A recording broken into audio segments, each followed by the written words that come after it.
The incident is said to have taken place at the very end of December 2014, or in the first week of January 2015. At that time, Meg, Rakib, and Tushar, these three friends, used to do almost everything together. Hanging out, roaming around, making new mischievous plans, everything they did as an inseparable group. One day, a new idea came into their minds. They decided to buy an airgun. The thrill of going out at night and hunting in a deserted place attracted them deeply. But the problem was, they were only 16 to 17 years old at that time. It wasn't easy for them to arrange that kind of money on their own. After looking into it, they found out that a good second-hand airgun would cost around 60 to 70 euros. Arranging this money became their biggest challenge. After a lot of thinking and planning, they started gathering money in their own ways. Little by little, the three of them finally managed to save up the required amount. Eventually, one day they bought the airgun.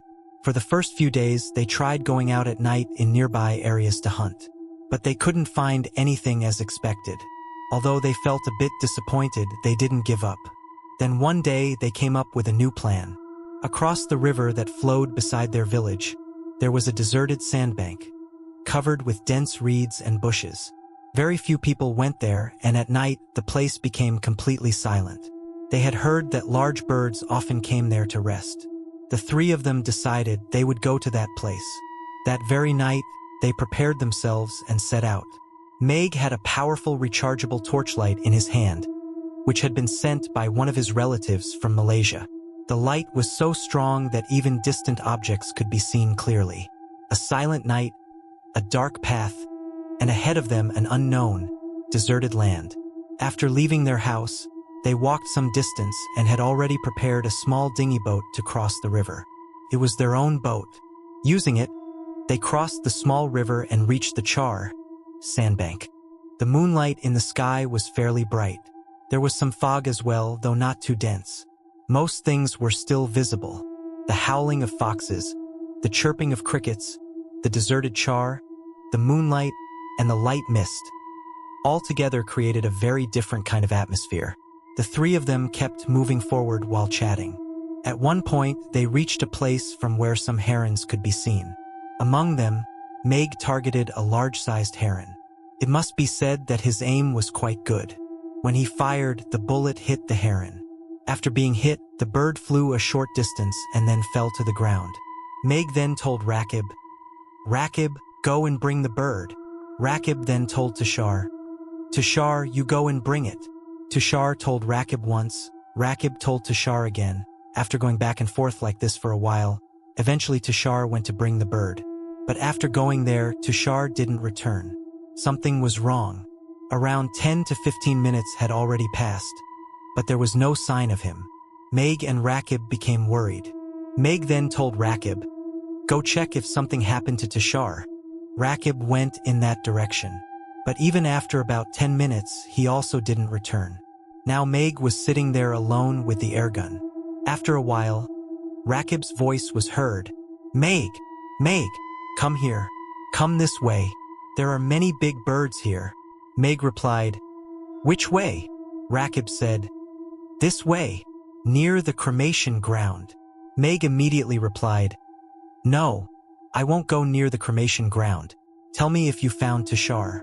Bring that bird and come back." But Rakib insisted, "Just come and see once.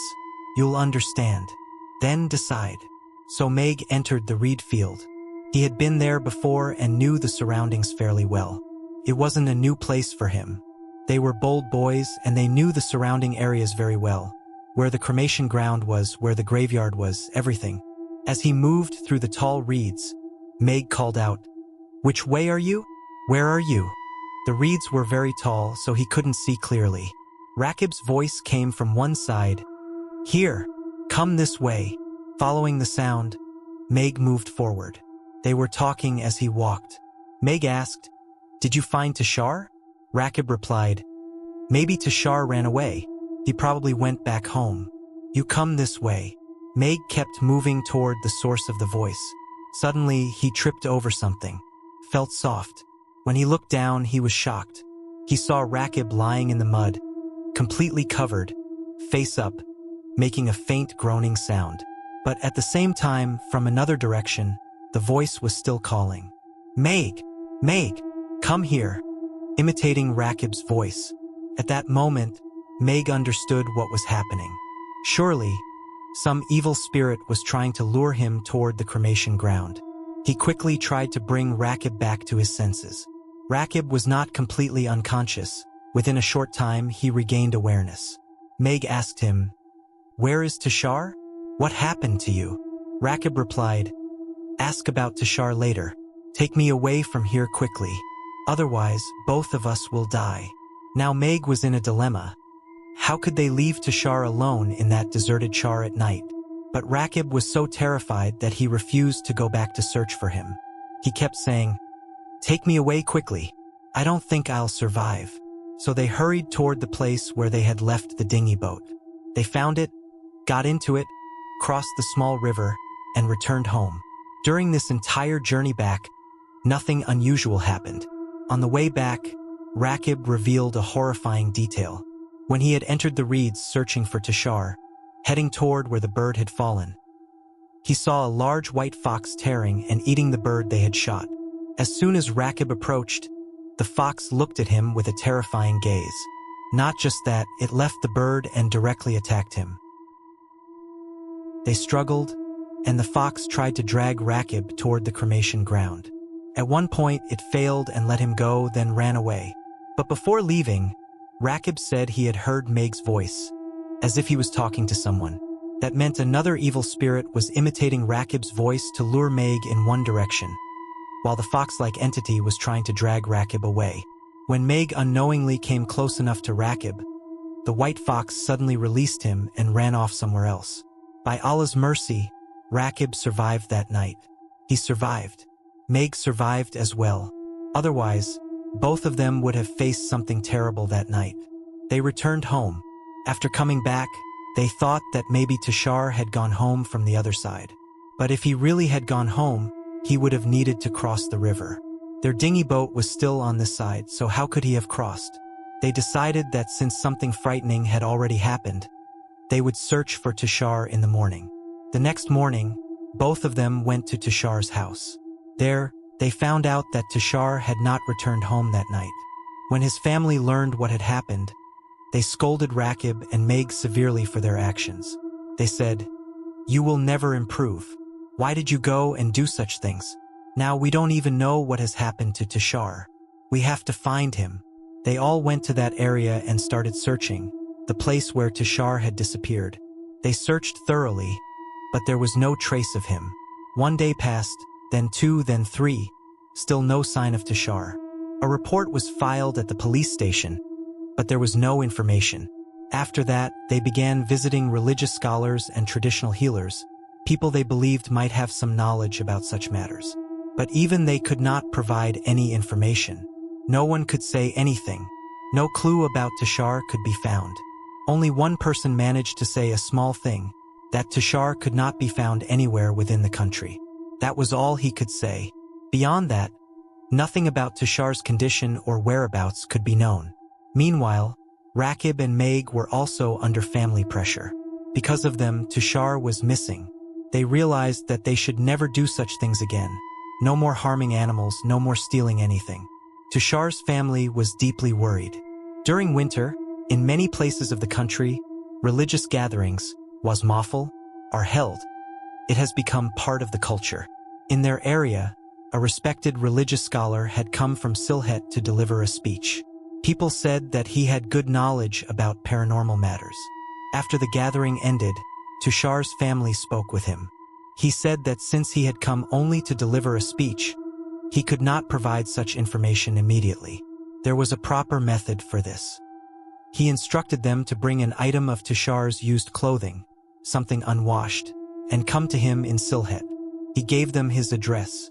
Accordingly, Tashar's family traveled to Sylhet.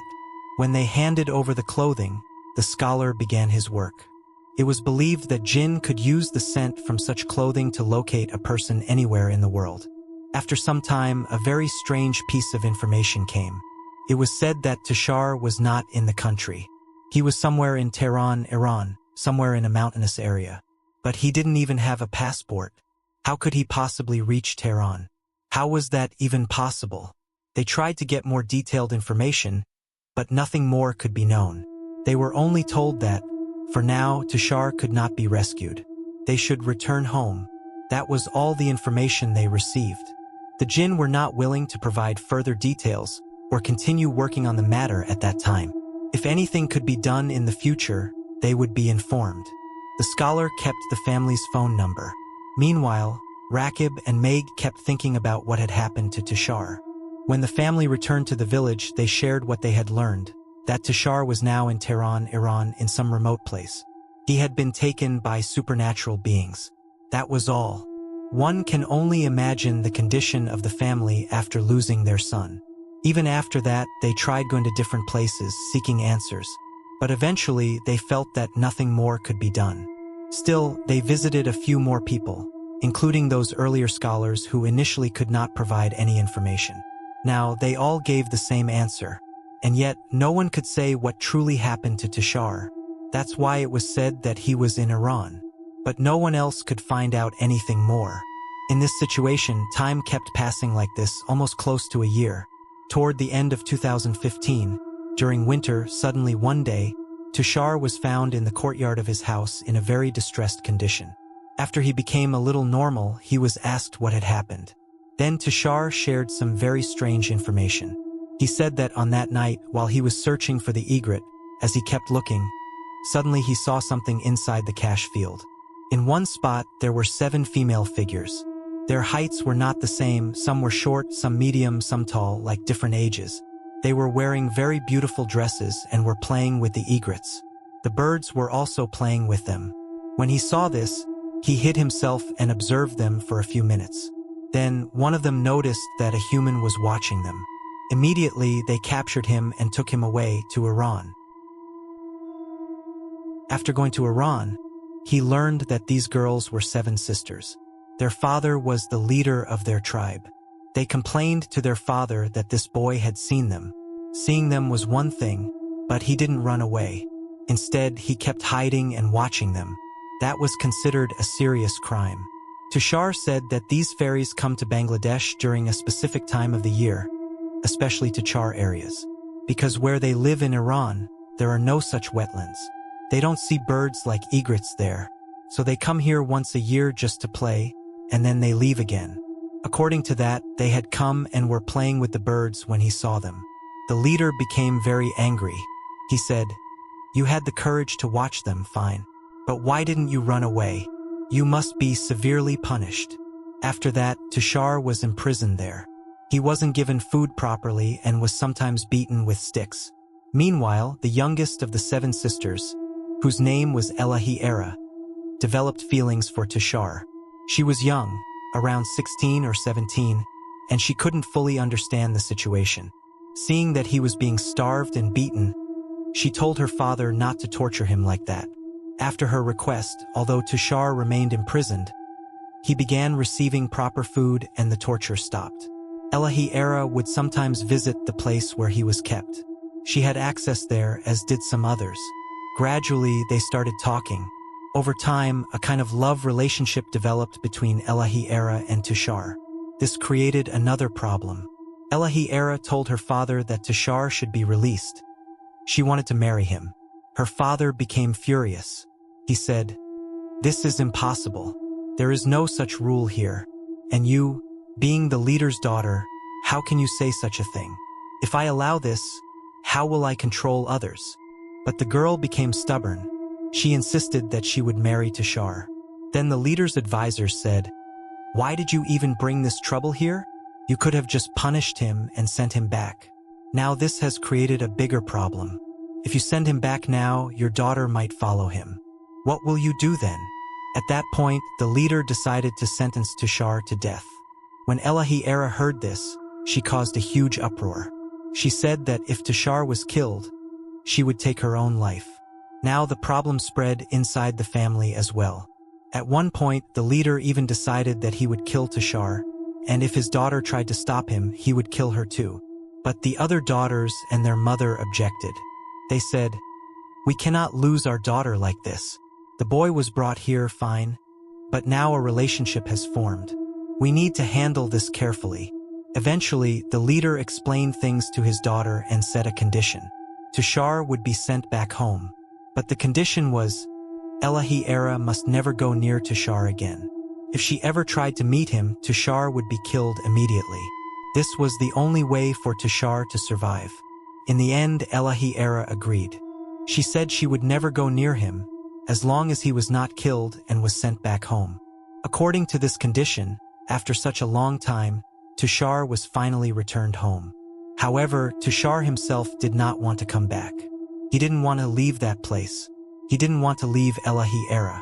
He even said he wouldn't return to his own home. He had fallen into such a deep attachment that he refused to come back. In the end, some jinn forcefully brought him back home. On the other hand, Elahi Era could no longer come to him either. After this, Tushar was never able to return to a normal life. Due to the pain of separation from Elahi Era, he became half-mad. Even after showing him to several religious healers, they said that this was not due to jinn possession, it was a psychological problem. He needed medical treatment. His family arranged treatment, but even now, he remains in that half-mad state. Sometimes, he speaks in Persian, the language of Iran, by himself. If anyone talks about marriage, he says, "No, I won't marry. I am already married to Elahi Era." Even now, he lives in that same condition. Elahi Era never came back to him again. Thus, both of them remained on two different sides forever. That emotional trauma, the shock of separation, Tushar could not handle. And that is what caused his mental condition. One more thing, the fox that appeared earlier had no connection with the fairies. It actually came from the cremation ground to eat the egret. And another illusion had been created there to lure Meg and Rakib toward the cremation ground as well. But by the grace of Allah, that didn't happen. They survived. And that was the story.